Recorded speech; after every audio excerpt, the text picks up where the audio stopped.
एक दिन की बात है, एक महात्मा के पास कुछ बुद्धिजीवी, समझदार, विवेकवान लोग उसके पास जाते हैं। एक शिक्षक ने उनसे कहा, आप धर्म के आचरण पर बहुत बल देते हैं। मेरे विचार में तो धर्म ने कई देशों में खून खराबा कराया है। आपकी दृष्टि में धर्म की क्या व्याख्या है? अक्सर लोग धर्म के संबंध में इस प्रकार के प्रश्न पूछते हैं। कुछ लोगों ने इसी कारण धर्म को अफीम तक कह दिया है।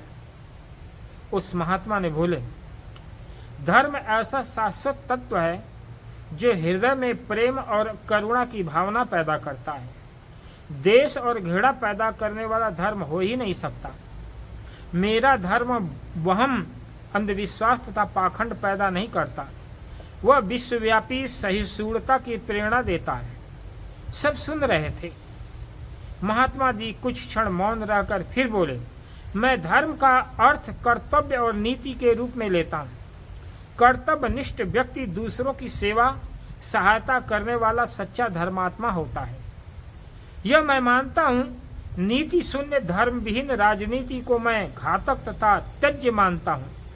महात्मा जी के मुख से धर्म की व्याख्या सुनकर उन सभी शिक्षकों की धर्म के प्रति घृणा की भावना दूर हो गई। जैसा कि आज जनमानस में हिंदू मुस्लिम के नाम पर कट्टरवाद और मानव विरोधी विचारधारा पनप रही है, चाहे वह हिंदू हो, चाहे इस्लाम हो, चाहे कोई अन्य धर्म क्यों न हो, परंतु धर्म का इत्सी वहीं पर हो जाता है।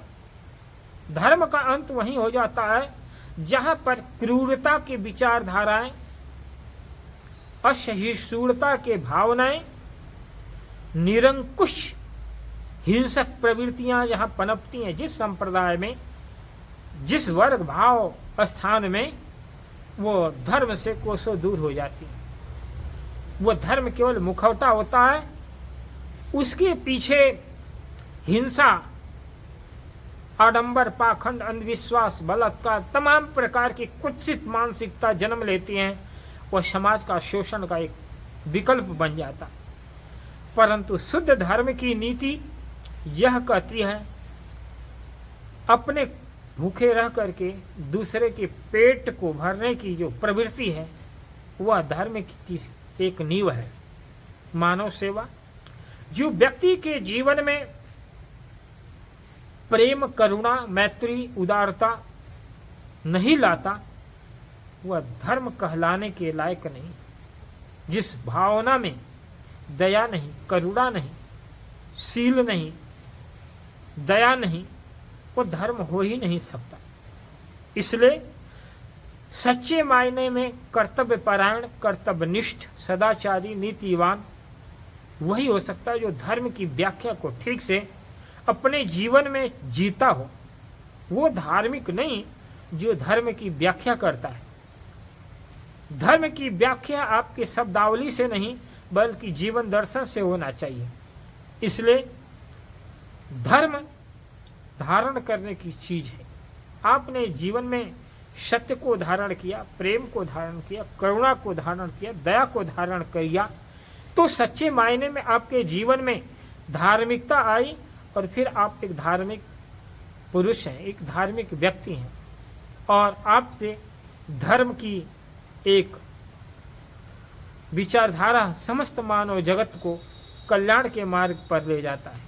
इसलिए धर्म आपके गुणों को विकसित करता है, न कि दुर्गुणों को।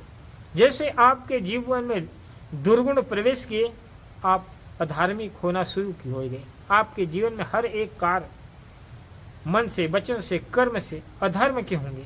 चाहे वो बाहर से आप कुछ भी आवरण क्यों न ओढ़ लें, लेकिन जब तक आपका मानस तल निर्मल, शुद्ध, पवित्र नहीं होगा, तब तक आप सच्चे मायने में धार्मिक नहीं हो सकते हैं।